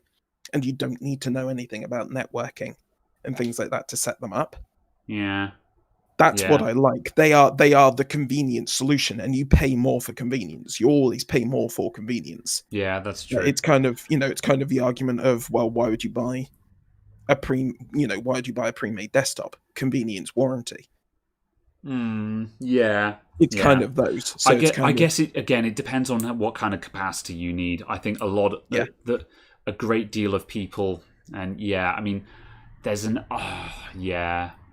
I guess it just depends on use cases. I think I feel a little bit jaded just because I often have customers who say, oh, I'm thinking of buying a NAS drive. And I'm like, you don't need a NAS drive, because what they actually have is, they actually have about 100 gigs of data that they want to back up, and they want to put that on a NAS drive kind of thing. And it's just like, Google Drive it. It's so much easier. It's so much less hassle and so much cheaper. And it means that if there's a problem with it, we don't have to lug in this NAS box that then I have to figure out and learn how to use in order to set it all up and stuff like that. So, and absolutely. And also, and it's kind of a case of, I think the drives are going to be raided, which means if the raid goes down, you've then got to rebuild that, and then you've got to back up your NAS drive. So your NAS drive isn't. You then have to deal with how that is backed up, or that has to be a copy of what's on your computer. And I don't know. I don't feel like it actually solves anything. But it depends on what you're trying to do. I feel it very much is a case of it depends on what you're actually trying to do. Yeah, I think we're actually working on a question that's too broad here, aren't we? And it's a case that I think for an awful lot of the stuff that they can do and they can offer, they're very good for that plug and play convenience. And I think, however, for a lot of very normal home users, what they need is just an external hard drive that's a terabyte or something like that. Just plug in a terabyte hard drive and copy your files across. Ta-da! Backups solution. So that's fair enough. That's what a huge number of people actually need. But yes, look at going back to the Atoms with 24 cores and stuff. Okay, quickly, and then we're moving on, Yes. Up to 24 Intel Atom P5000 processor cores. So it does exist. There is a 24-core Atom. Yes, and it's an Intel Xeon. So I was actually bang on the money. I was literally bang on the money. It seems to be an Intel Xeon. What's the part number? A second-gen Intel Xeon scalable processor with Atom cores. The Atom P5900 platform. Atom P5900 platform. I'm quickly... just like, what? Okay, that's just a load of Intel product waffle. I was going to try and get something on screen just so we could show the people, but fine. I'll take your word for that. There we go, it exists.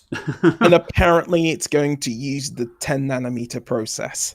So Sure. 10 nanometer atoms. Wait, hold on. Okay. No. That's not what I mean. So that's their test CPU, isn't it? That's what all the first gen ones will go to because it won't matter. Don't know. It's weird, but yeah. Specs get for it. Cyberpunk, you'll need a 3070 to run Cyberpunk in 1440p with ray tracing. Doesn't surprise me in the least. Ray tracing is seems about right. hectic. Yeah, that doesn't surprise me in the least. If you turn off ray tracing, you'll probably get away with much, much lower than that. But ray tracing is really hard, man. So Yeah, the that minimum doesn't surprise specs me. were saying like a RX 560 or something like that. Yeah, the minimum specs was pretty good. I think we're going to see some pretty good graceful degradation on that.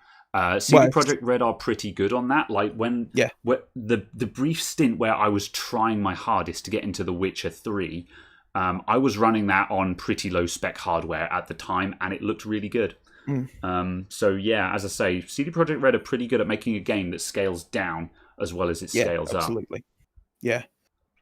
up. Absolutely. I think the thing with most of these things is kind of a case of, again, it's important to have the CPU power because it's really hard to scale games on the CPU.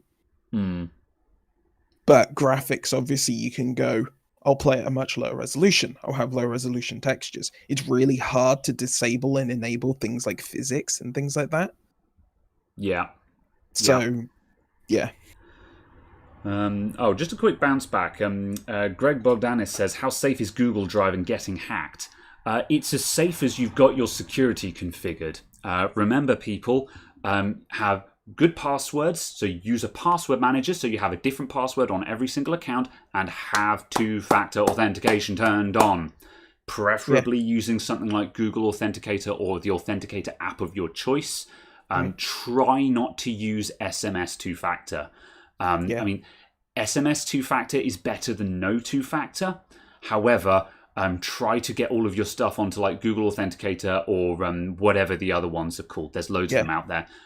They make your life so much easier, and it means you don't have to worry about this kind of thing. I mean, obviously, there's no such thing as hack-proof, but it means you're going to, once you've got a decent a secure password and two-factor authentication, the chances of actually getting pwned are pretty damn small, I would say. It makes it easier to go after someone else. Yeah, it makes it easier to go after someone else.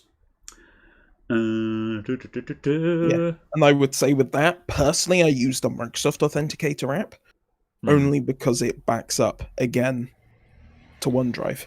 So all of your 2FA keys are saved in OneDrive, so you can just restore that. Oh, that's awesome. That's cool, because at the moment, I'm having to save my recovery keys elsewhere in a manner that is the way I'm saving my recovery keys. It's not insecure. I'd just rather have I'd rather have a better way of doing it. But I like the idea that the Microsoft account actually has a system for that. I might check that out because I'm using two different authenticator apps at the moment, and I would like I'd like one to rule them all. Or failing that, it would be nice at least to be able to just separate out like business ones and personal ones at least, or something like that. Yeah, absolutely. Yeah, but it's a case that secure, you could get keylogged. Yeah, even if you get keylogged and stuff, doesn't matter if you've got 2FA. Yeah, 2FA is on another device. Remember, something you know and something you have. Yeah, and because it's a single-use password, they can log that 2FA key. And it will be useless in less than 30 seconds. Yeah. So, yeah. You got Summit 1G got hacked with 2FA1, but had limited access. Yeah, I mean, when you hear of people getting hacked while they had 2FA turned on, a lot of the time it's difficult to know what really happened there. Because a lot of the time when you hear about someone getting owned, there's very little information on exactly what happened. This is the same as when you get all this to do about some single mum's Ring CCTV camera got hacked and someone was spying on her baby or something like that. And it's just like, oh, these things are insecure. It's just like, did she have 2FA on? Was she using a good password? No one ever answers these questions, which means the answer is probably no. Her password was password 123 and she didn't have 2FA turned on. In which case, at that point, Amazon is going to be like, what do you expect us to do about that? Now, of course, the argument there is that a lot of systems need to ensure that people are not able to use insecure credentials. And Absolutely. however, the problem as well is that there's a lot of people who have not changed their passwords in years. Like, I can't remember a specific instance, but I know a while back I had a customer in the shop, and we had to log into like it was a Microsoft account, well, like an Outlook account, or it was a Google account or something like that. And I was like, okay, right, could I take your password, please, so we can sign into your emails? You know, it's quite not, you know, like when you're doing stuff over the counter, it's just easier to work that way. And they said, and I'll give an example here just for obvious sakes. I can't remember what the password actually was, but for argument's sake, they said, oh yeah, my password is Apple. And I'm like, I doubt it. Are you sure? And they're like, yeah, my password is Apple. And I'm like, that's too short. It doesn't have any numbers in it. It doesn't have any capitals in it. There's no way that's your password. I put it in, and again, this was on a mainstream big data handler account, and that password worked. And I was like, how? How are you allowed to have that password? And the answer is they hadn't changed their password in like a decade. So, and they had just never changed their password since all of the new security protocols had been introduced. And of course, as soon as I logged into that account, the system was just like, yeah, we need your mobile number. We need you to update your password. We need you to do all of these things because holy crap. However, they just never changed that password. So that's just it. There are some people who are still now, even if you enforce minimum security requirements, there are some people who will just be sitting in there on just grandfathered accounts. Which is why, as a part of it, a lot of the time they require the password to be changed on next login. Yeah. So obviously that gets around that as well. I think this also explains why now and then you get some old dear come in and say, oh, I typed in my Apple password and it didn't work and it's locked out my account. That's definitely my password. And I have suspicion the answer there was probably that they had an old insecure password and their account had been locked out to force them to change their password so they didn't get pwned. So yeah, probably. Hang on a sec. No, my Japanese is not good enough. I should be able to read that, but I can't. Those accounts should be locked until recovered. Exactly that. However, that's going to give that you're going to get an angry customer from that. Even though you're absolutely right, you're going to get an angry customer who's just like, "Oh, Apple locked my account." You know, it's going to happen. Absolutely, but yes, it's a very difficult line to tread. Just because obviously the fact of security is very difficult, and it annoys me the amount of stuff that requires user accounts. Yeah. I think I feel also, in a sense, an awful lot of this issue would be resolved by not requiring user accounts for stuff. Like the prime example for that, I think, is watching catch-up TV, watching on-demand TV from like Channel 5, Channel 4, requires you to sign up for an account, which asks for your email address, your postal address, your date of birth. And I'm like, I don't trust you with any of this information. Yeah. See, part of me is, because of course the answer to that is obviously they want to track what they want you to have an account so they can track and create patterns for what you watch. Yeah. Although, of course, but that's also the reason why I never provide accurate personal details unless I think that, unless I'm actually legally obligated to. Like, when my bank asks me to provide my date of birth, they're going to get my date of birth because I'm legally obligated to provide accurate information for a financial product. However, when I sign up for Steam or something like that, my date of birth is 1901 because you don't need to know when I was born. As long as I'm over 18, that's all you need to know. And so, however, just make sure that you actually use the same number all the time. I always enter 1901 as my year of birth, because otherwise you will occasionally get people who have been like, oh, I've had kids come in who say, I lied about my age when I created this account because I was under 18 at the time, but I can't remember what year I put in. And I'm like, if you're going to do that, you put in 1901 because that's really easy to remember. Yeah. So, and no one's going to call you out for being 120 years old. So they won't. So, or if they do, you'll have a cracking good story to tell. Basically, yeah. Oh, I think I think the thing that annoys me as well is just some of the time with the two-factor things, when the two-factor things are like, give us your telephone number. And I'm like, you don't need my goddamn telephone number to enable two-factor. Yeah. You don't need my telephone number. Sod off with that. Yeah. Indeed. You need to give me a QR code. I scan the QR code. I confirm the code back to you, and we're done. Yeah. I don't need to give you my telephone number for you to turn on 2FA. Bugger off. Rumbrack, a former colleague of mine, had his own mail server and used an individual mail for every website he registered to, so when he received spam, he'd know where it came from. I've always loved that idea. I'm thinking of doing something fairly similar to that for my new business mail setup, because I'll be able to have, unlimited aliases, and having something along those lines. Especially if next time well, actually, it doesn't happen too much now, but like occasionally, if when I sign up for like a new mobile phone or for like an insurance product or something like that, and like immediately next week you start getting junk calls, and you're just like, someone sold my information, or something along those lines. But yeah, I like that. The problem is, it's a lot of hassle to set that up for something where, sure, you might know exactly who it was, and you'd be like, you sold my data. But just like, so what are you going to do about it?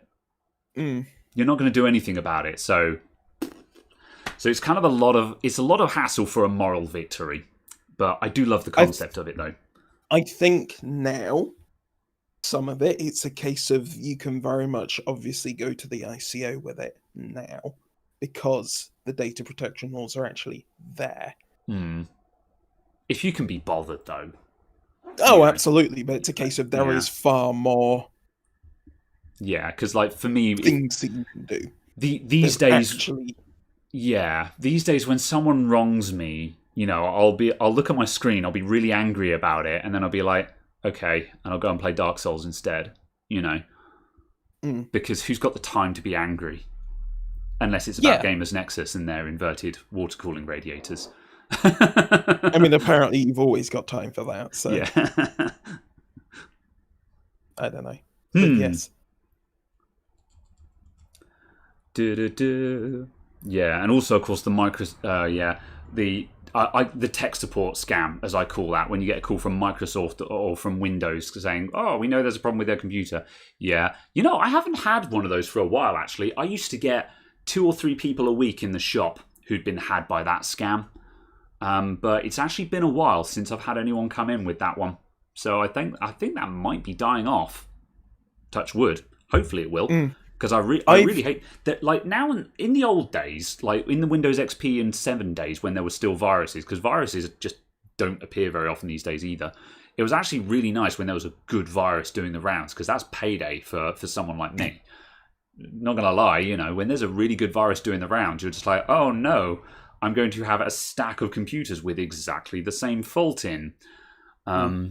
However, the tech support scam was a nightmare, because you had to check over the computer, but generally speaking, there was never anything wrong with it. It was very, very, very rare that the scammer had actually booby-trapped the computer in any way, shape, or form. And in which case, you're basically charging the customer to just look at it and check it over. And that was always one of those grey areas of how much do you charge for that, when 9 times out of 10, there's nothing you actually need to fix there. I solved this problem by then just saying, look, let's service it at the same time, and then you charge them for the service. But there were often quite a few where I'd look at the computer, I'd spend half an hour just going through the computer and just going at it going, there's nothing wrong with this, and it's really fast. Just, this is a no-fault phone, no found, I'm kicking it out the door. Yeah, absolutely. But yeah, I've never received one of those calls. I used to get quite a lot in the shop. Rusky just said, I think the scammers keep a database on if you're IT literate. There was actually a phase in the shop where I actually got calls every now and then from someone saying, we're calling about your computer. And I'd be like, I'm a computer shop. And I'd tell them where to go, kind of thing. But yeah, they tried it on with me quite a few times. I think the best response to that is probably a case of we're calling about the computer. Which one? Yeah. Your computer. But why are you phoning me about my computer? And then just going, no. Can I take your name? And you start going through the process as if it's a customer checking up on the status of their repair, and you just start going through that process to them, and they're just like, no, sir, no, sir. There's a problem with your computer. No. Have you seen the South Park episode where they get two scammers talking to each other, and they're like, "No, sir, I need to make sure that you have had a good experience." It's very funny. But I haven't, but that's I have had one of them get really aggressive with me once because like I now and then I would like usually these days when I get junk call I just hang up. I don't try and do anything clever because I'm like I just hang up and then I can get on and then I can go and play Dark Souls. But I did go through a phase where I'd be like sort of okay take me off your calling list. Delete all of my data from your system. Don't call me again. This phone call is illegal. And the guy and they would keep trying. I'd be like, "This phone call is illegal. Please take me off your system. You are legally obligated." And I had this guy once where I'd managed to get him so riled up that he was just like, "I'll kill you." I'm not even joking. He was just like, "I kill you," and I'm just like, "Will you now? Is that what you're gonna do? Are you actually coming to England to assassinate me, possibly with a knife?" And I was just like, really? That's your play? Where are you going with this? And it was just like, are you kidding?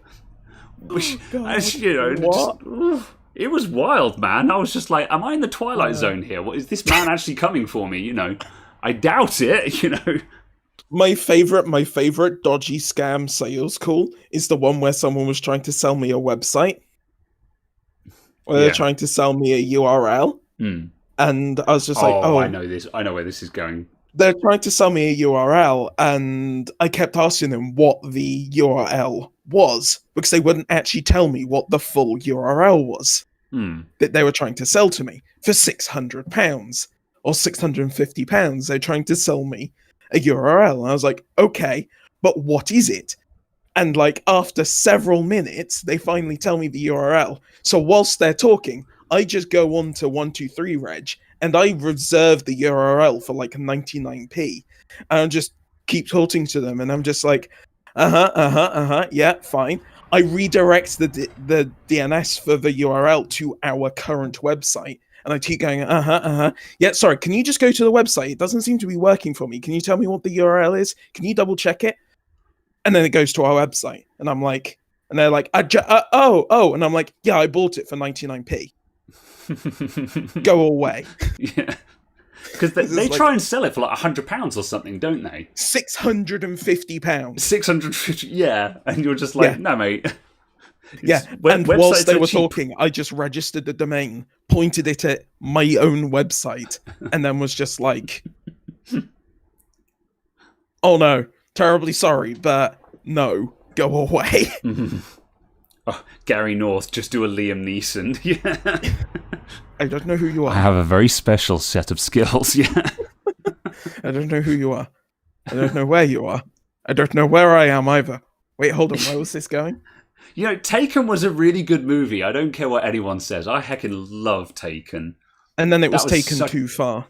Yeah, I haven't watched any of the sequels. Actually, are the sequels worth watching? No. Like, well, of course they're rubbish, but it's a good beat 'em up. No. They're not even good rubbish. They're just just rubbish. Okay, that makes me sad. It's kind of, but it's like the second one, his daughter gets taken. Yeah. And then in the third one, he gets taken. In the third film, he is the one who is taken, and he has to find himself. Of course, it's suddenly a voyage of self-discovery. You have to ask yourself at some point, is he really just a bad parent? Yeah. yeah. And then his wife is the one who's taken. And it's like... Okay, I feel like at this point, you're just a terrible... The 15th one where they kidnap his goldfish. Yeah, right. Where are you? Okay, we're off topic. Noel Dowd is coming in with the real questions. Noel Dowd's, credit to Noel Dowd. You know how to ask a good question. I'll give you that. I don't have any favoritism for what questions I answer in the chat. Just Noel Dowd is really good at asking questions. So yeah. Have you got your eyes on any Black Friday tech deals? No. SSDs. Yeah, actually, I did buy some SSDs for stock. MX500s, 1 terabyte, 80 quid. MX500s for 80 quid, 1 terabyte. I bought me 3 of those because that was the maximum that Amazon would let me. So yeah, you get anything? No. Next question. No, I didn't get anything at all, but it's also all of the deals are going for like the entirety of November, so I'm just like, yeah, there's not really any urgent rush for it, is there? Like, no, absolutely. It used to be that when Black Friday came around on Amazon, I'd be like, okay, I guess I'll spend an hour scrolling through Amazon in case there's something that's actually a really good deal. I used to buy. I tell you what, I used to buy. Every year on Black Friday, the Logitech C920 webcam would drop to 40 quid. And I'd pick up a couple of those because as soon as Christmas passed, it would cost £60 or £70 again. And I'd sell them for a fine price. But yeah, absolutely. I tell you what I did buy actually today. I did actually buy some webcams. I bought the cheapest 1080p webcam on Amazon, and I bought the 1080p webcam by Aukey. You know, Aukey, the Amazon brand. I bought the Aukey webcam because I had a call from a customer who said, "Oh, my family can't see me on the Zoom. Is it because I don't have a camera on my computer?" I'm like, "No, you don't, because you have a desktop. You need a webcam." And the problem is that webcams, obviously, the prices of any good webcam is sky high these days. And I was like, are the cheap webcams actually any good right now? Like, because that's the thing, is the case of like, obviously, I want to say to people, go and buy a Logitech, but the Logitechs are like £70 or £80. So I'm just like, okay, well, there's a fire hose of cheap ones. Are they actually viable? So I've bought a couple of them. They're going to get delivered next week, and I'm going to do a quick video where I just do a quick shootout of the cheapest 1080p webcam, the Aukey one, because I like Aukey as a brand. They do nice cables and chargers. And I'm going to do a shootout between that one, and my 2 Logitechs, which is my C920 and my Brio. And we'll do it with studio lighting, without studio lighting, so we can actually see, are these cheap webcams actually good? They're not going to be as good as the Logitechs. I'm 99% certain of that. But are they good enough that you can say, yes, you could sell this to a customer and not feel bad about it? That's a video that I'm going to make next week. Does it meet the minimum viable product? Yeah. Hostbo, use your phone as a webcam. That's what Caradog does. Caradog. What's the program? You're not using DroidCam, are you? You're using something else. No, I'm using Irwin. I can't remember. He's using one of those apps. I love the concept of it. It's just, I feel like that's too much hassle to set up. I'd rather just have a camera sitting on my computer that just turns on when I need it. However, it is a good idea if you're unable to get a high quality camera, then as you can see from Caradog's picture, you can actually get a modestly good camera. Obviously, that is after Discord has mangled it as well, because we're chatting over Discord. So that's the thing. Discord does look dramatically better than the YouTube one does. Yeah, I'll give you that one. Yeah. Yes. Danielle, I had a cheap one from Amazon, found the built-in mic was a problem. Oh yeah, that's another thing. I want to test the mics on them as well. But then thing is, I find that webcam mics are always awful, in my opinion. However, again, it'll be interesting to see. The other thing I want to do is to the point of the video will be like, I'm expecting these webcams to be bad, but one of the other things I want to do is look at what it takes to get something that's usable out of them. So, for example, obviously they're going to be bad because most people who are sitting in front of their computer in their living room or their study or whatever, they're actually in a very dimly lit room. They think it's fine because their eyes have adjusted to the light. However, compared to studio lighting that I'm under right now, they're not in a brightly lit room, which is why webcams usually look awful. And so I want to see, again, I want to take these ones and I want to go, okay, right, what's the easiest way to make this thing look half decent? Like, can I just get a desk light and point it at my face? Because some people do that, but that makes for a very it makes for a bit of a what I would call a ghost story look, where the person's lighting basically consists of this kind of thing with a torch pointing at their face, which isn't actually very good. You know. Yes, that so- is legitimately the kind of the issue I had, because I've got my standard lamp over there, and it's a case of I had that, and if I don't have this one on, Yeah. What's just come on your left? Because you turned off a light and then you suddenly went bright, or did you just turn it back on again? I just went off. Off. On, oh yeah. On. off, Yeah. on. Yeah. That's all. Your white but balance that's what it hates you is at the moment, but yeah. But it's a case of, it's just because this is a very nice wash light from the side, where I've got Yes. that one that's quite directional. I need to tweak the positioning because the desk fell apart. Everything is slightly in the wrong place. And I very much your just went TV did a approximately backflip. point lights. Yeah. So yes, but it was very much a case. I was slightly worried when I gave you a poke. It got round to 3:30, because at 3:30 is normally where I DM Caradog and say, "Are you ready for call?" And so I DM'd him at 3:30. I sent a hand wave, and he said hello, and I said, "Ready for call?" And he goes, "Yeah." You don't sound very convinced, Caradog. You know, are you actually ready? I'm going to call you. You know. That was very much me going, camera, please, camera, cables. Oh God, I realized my mistake into why it wasn't working. So USB-C magically fits inside a USB-A port. And when you're plugging in USB-C blind, I plugged it into a USB-A port. I just shoved that inside a USB-A port on my motherboard. Did anything cut out? Because that's going to short the power pins in a USB-A port.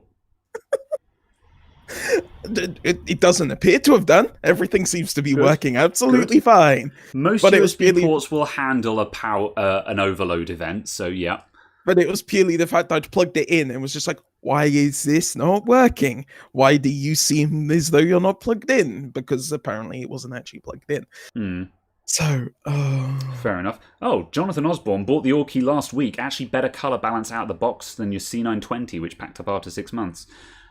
Honestly, that doesn't surprise me, because the C920 is a really sharp camera. However, it has very, very cool colors. But the problem is if you dial up the color temperature, if you dial up the warmth of the C920, it completely blows out reds. I would demonstrate it, but my C920 is currently being sent to Caradog, so I can't get it through to the stream right now without a lot of hassle, which might break things. However, but yes, absolutely. That's interesting that you reckon it goes toe-to-toe with the C920, though. Again, I'll put it to the test. I'd love it if it does, because the Orky one it's currently on Black Friday for £30. Normal price is £40, I think. And for £30, I'm like, yeah, £30 for a camera that goes toe-to-toe with a C920, that's a good buy, I think. Yeah. So, yeah. It just annoys me how we've basically had no development in webcams in the past, 15 years. No, the biggest issue is USB bandwidth. If you want to make anything better than what we have, you need to make it a USB 3 webcam. There's a ambulance coming past. I'm going to mute a sec. Oh dear. But yes, but it's also kind of a case of, in a sense, you can resolve that issue by building the processing power into the camera and sending a partially compressed image back. They already do that. But if you, decently partially compressed image. Decently compressed. Yes, that's true, yeah. Not actually specifically heavily compressed, but just actually done in a decent fashion. Yeah. Just fixed function hardware for it. It'll be fine. But yeah. Yeah, that's fair enough. Yeah, I do agree that. I think the other issue is that to an extent, there's not a lot that we need, because we've got 1080p web cameras, and basically the only way up from that is 1080p 60 frames a second, And the Logitech Brio that I'm using here, we're currently broadcasting at 30 frames a second, but this camera does 60 FPS. And in the Adamant IT videos, you're seeing this camera running at 1080p 60 frames a second, which is why I have it. And this is a USB 3 webcam. And there are still surprisingly few cameras that can actually do 1080p 60 frames a second. However, a lot of people don't need that. And I actually still contend, one of the things that I'm going to say in this video is that I still think that the Brio is not worth the amount it costs. However, what we need is more webcams with glass optics, because this is why the C920, the Logitech C920, it's been around for decades. The C920 is ancient. The reason why it still goes toe-to-toe with the best is because it's got a glass lens. And none of the other webcams have got glass lenses. It makes a massive difference. And I just wish more webcams, they would put a glass lens in it and you drastically increase the visual fidelity. Yeah, the other thing that would be good is, or the thing that would fix most of the issue that people have with webcams, is if they would actually ship them with big sensors.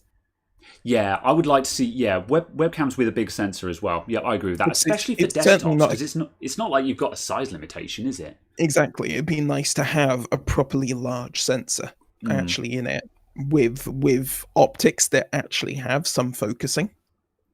Yeah. That's another. The focusing is another issue. That's certainly that's one of my beefs with the Logitech Brio. Is this camera is bollocks as soon as you're more than a meter away from the lens. As soon as I am a meter away from the lens at the moment, and if I go any further back from this, the image quality drops off massively because it's already focused as far out as it can. Whereas it can do macro shots to within 5 millimeters of the lens, but can it see something that's 2 meters away? Hell no. And yeah, as I say, they have got them rigged. Like, obviously, it's designed to focus on someone who's sitting in front of the computer. But I do think they could do with some kind of override or something that just allows you to move the focal range of it or something like that. So yeah, just a little click thing. It's basically a super macro or a not super macro. Yeah, that's right. And also, as Jonathan Osborne also says there, LED with variable power and color temp, and 2 as main fill lights, 1 lighting the background, pop out the presenter. Yeah, absolutely. I agree with that. I currently have 2 studio lights there and there, and those are variable power, variable color temperature. So they've got warm and cool LEDs in them, so you get a nice mixture of the warm and cold light, which adds more depth to things. I run those at 4700K at the moment. I mean, my color temperature is a little bit cold at the moment, but cold looks good for repair videos where it's supposed to be a bit clinical.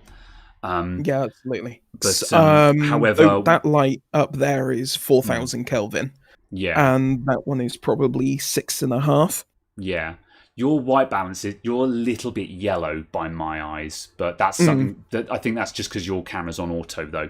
But yeah, and also however, my lights are all in the wrong place. Yeah, it's not a studio setup where you are at the moment. But yeah, no. But what as everything went, I do want a hair light. But the problem is I don't have it. The wall is as I say, I'm a meter away from the camera and the wall is there, so I don't have space to get a light behind me at the moment. But that's something that is going to change in the future, where I'll be able to have, hopefully, at least another 1 or 2 lights behind me, a hair light and some other kind of fill light and stuff like that. So yeah. Yeah, absolutely. Orky's a little noisier, but yeah, fair enough. Yeah, I was just going to say it's very interesting because obviously I'm able to see both of your cameras, because one through Discord, one through YouTube. And it's very interesting the difference in image in the same environment from the 2 cameras. The fact that on Discord you look kind of as though you're trying to do a Data from Star Trek cosplay. Oh wow, yeah. Hang on a sec. Let me look at myself. Hang on a minute. This is going to break everything. What does that look like to the stream? Yeah. So if I switch over, yeah, there we go. So where do I need to move to there? So that's the C920, but the C920 I don't. Yeah. What is wrong with that? Hang on a minute. Let me just. It's just all over the place. We're on. Oh, hang on a sec. Let me just bring up the settings on that camera. Let's just see if I can actually fix this. it shouldn't be terrible. I think it's just the C920 just doesn't like this color temperature. I don't think the C920 would work if I was the C920 would work if I had my light set to a colder color temperature, so I could whack the color temperature up here and bring out more warmth. But you can see how it's blowing out the red in my lips, even at just 4700. That's the problem with the C920, is that it destroys your reds. That's the only problem. However, but the thing is, we're talking about webcams here, not production cameras. Oh, yeah, absolutely. So it's just like, obviously, if you were being really serious, you'd use a real camera.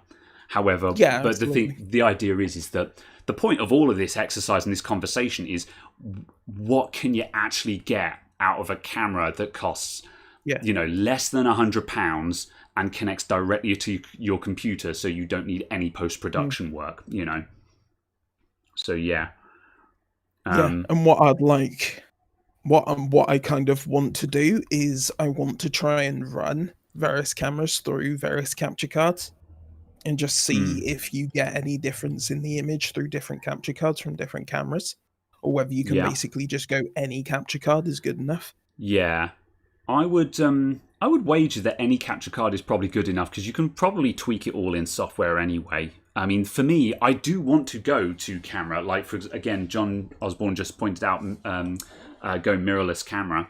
I would love to do that. And again, I may do that in the future. I think the future of the channel is that I actually get a main camera that is actually, I use the term loosely here, but a cinema camera. Some kind of low end cinema camera. And run with that as my main one, because the problem is that where I'm often doing top down on a laptop or something like that, I can't have a big bulky camera in front of me. That doesn't work, which is why the webcams are so good, because the webcams weigh nothing, so you can just have it on a boom stand that moves around. However, I think for a lot of stuff, I could still have a main camera that's done for a lot of presentation shots, and then have the webcams for when I need to get up close and personal with stuff. I am going to be looking into stuff like that in the future. It's also the other thing that you will gain is if you do go to an actual camera, you'll be able to stick, something like you could stick like 120, 150 mil lens on it and get really close up from a reasonably long way away. So you could have a reasonably cropped view of your work area from a long way away. So the camera can be 2.5 meters away, touching the ceiling, basically. And you'd still be being able to work in it, be able to be up close. And obviously it's a case of with that, you can zoom that in and out for fixed shots, and then just bring in the other camera for close-up stuff at a different for a different angle. Yeah, that's true. And especially, it gives you that flexibility. These days where I'm doing a lot of stuff that involves desktop PCs now, which is obviously like, I want to do more stuff with desktop PCs as well as the detail work. With the desktop PC, the camera is we're working much wider shot anyway, and I could easily have a camera on a tripod looking down on that, no problem. But then obviously if I'm doing, so it just depends. It depends on what I'm shooting, but I'm gonna get additional stuff. So, right, I think it's time to wrap up. So we're gonna do a quick scan through the chat now and see what's going on. Noel, awkward customer stories. I don't have any off the top of my head, actually. I think we've got to wait for those to come up in conversation, but maybe in another one when it comes up. Would you say CompTIA A+ is the best way to get into the IT industry? I don't like basic certifications like that. I think that does anyone know if like A+ is actually worth anything? And I don't mean that in a facetious way. Just like, does anyone actually care about A+? Because like now and then I get comments from someone saying, "Oh, I've got my CompTIA A+." I'm like, "Congratulations, you know what a SCSI connector is. Bravo." Yeah. Have you spent 20 years fixing computers in a computer shop? Then we'll talk. It's not a substitute for experience. The best way to get into the IT is to find something broken and fix it. But I think the it depends certification on what actually you're worth doing. anything? Yeah. Because working for bigger companies, a lot of them, the job specifications and requirements will be written by people who know nothing about the technology and who know nothing about the IT and so on anyway. They'll be written by HR, so they will need to see qualifications and things like that because they won't know. The experience won't mean anything to them because they're not experienced in that field. They need to be able to tick boxes and complete those tick boxes. So it's a case that the qualifications mean something for that. Yeah, they mean something for getting through the door. They aren't a case of, if you actually get to interview, the person who's interviewing you is not going to give a damn. In 99.9% of cases, they're going to be talking to you about, so what solutions have you provided? How have you fixed an awkward situation? Things like that. So it depends. If you're at the start of your career, I think that's where they're useful for that very first job.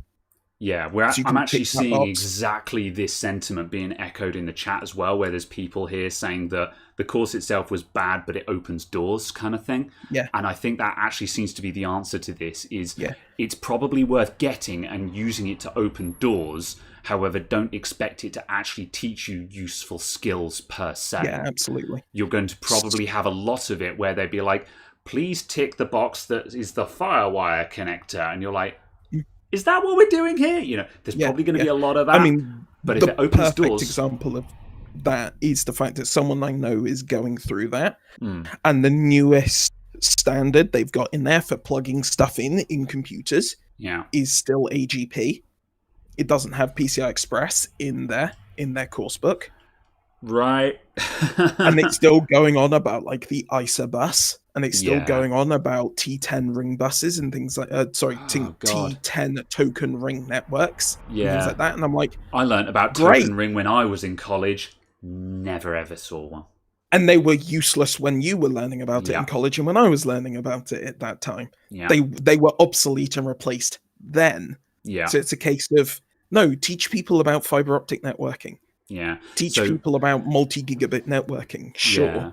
So you need to look around at jobs that you want to shoot for. You need to look at potential jobs that you would want to be going for and see what kind of requirements they have.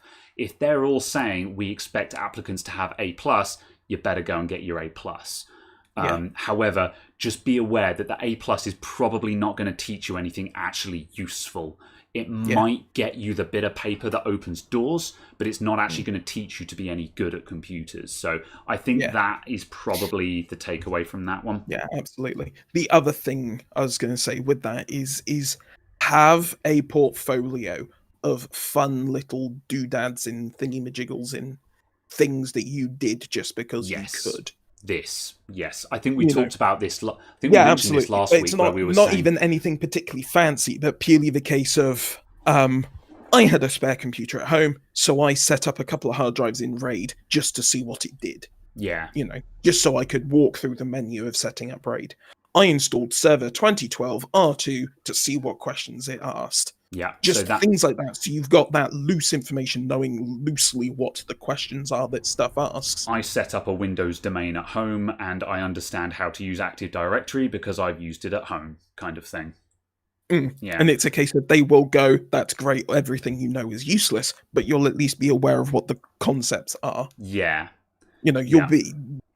When they say, please, oh, we use group policy, you need to edit a group policy. Oh, we're using Azure, we're using Azure hybrid domains. You'll go, oh, I have heard these words. I know what Azure is. I know what a domain is. I know what domain controllers are, etc. So it's kind of that stuff. Cool. Right. Let's see. I think that's where we're going to wrap up. I think that's where we're going to wrap up. Last one I'm going to do, just because it came up and just because I think we could probably make it our closing thing. Music we like. Name another band that you like other than Linkin Park. We're not going to talk about it. We're just going to say it. Another band you like. I'm going to say Enter Shikari. I really like Enter Shikari. I've seen them live several times. They are bloody amazing live. And if you when 2020 is over, if you ever have a chance to see Enter Shikari live, cracking performance. You will not regret it. I genuinely meant to message you about that because I saw they were doing shows in 2021. Yeah, I'm And entirely probably going to one. Yeah, absolutely meant to do that.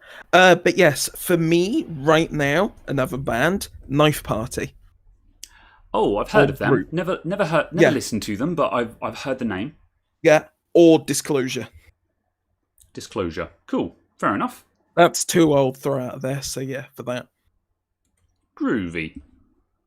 Absolutely. Now, the important thing is, I was going to say, is before we say anything about saying goodbye or anything, have you got the Discord link? Oh no, I was actually just going to check, and he still is. So I think we might just try it out.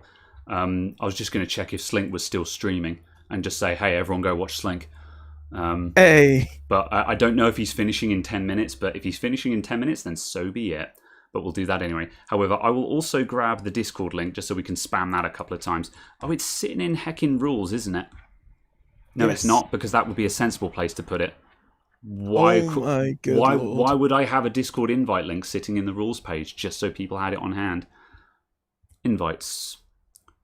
You can. I was going to say you can grab it from the server settings. Yeah. You are capable. I've Yes, got it. Knife I can Party do it. internet friends. That's cool. Legitimately that. Right. Copy paste. Bam, bam, bam. There's the Discord server link. You've got to copy paste that because I didn't put HTTPS in front of it. But there's the Discord. Come and join our Discord and you can talk more about interesting tech topics and other such things. We're going to wrap up tonight. If you guys are looking for more content to go check out as well, my friend Slinkinage is streaming the new Hyrule Warriors on Switch. He's been going for a couple of hours, but he might still be there. So if you want something more to watch, go check out Slinkinage at twitch.tv. We out for now. We'll be back next week. Thanks for tuning in, everyone. Pendulum are back as well. I need to check out the new Pendulum stuff. I need to check out the old Pendulum stuff. But yeah, there's going to be Pendulum. Yeah. Before we go, I just need to ask Mohammed if Mohammed is the Mohammed that I know. Only because I know someone called Mohammed here, and I used to work with them, and I'll be very interested if it is them who's magically managed to find me through the powers of the internet. All right, he's got 10 seconds. So that would be a very good one. But yes, 7, I'm sure they can find us on Discord. 6, 5. Well, the question's been asked, so he'll see it. Anyway, we Absolutely. out. Thanks, everyone. Bye. Bye for now. See you on.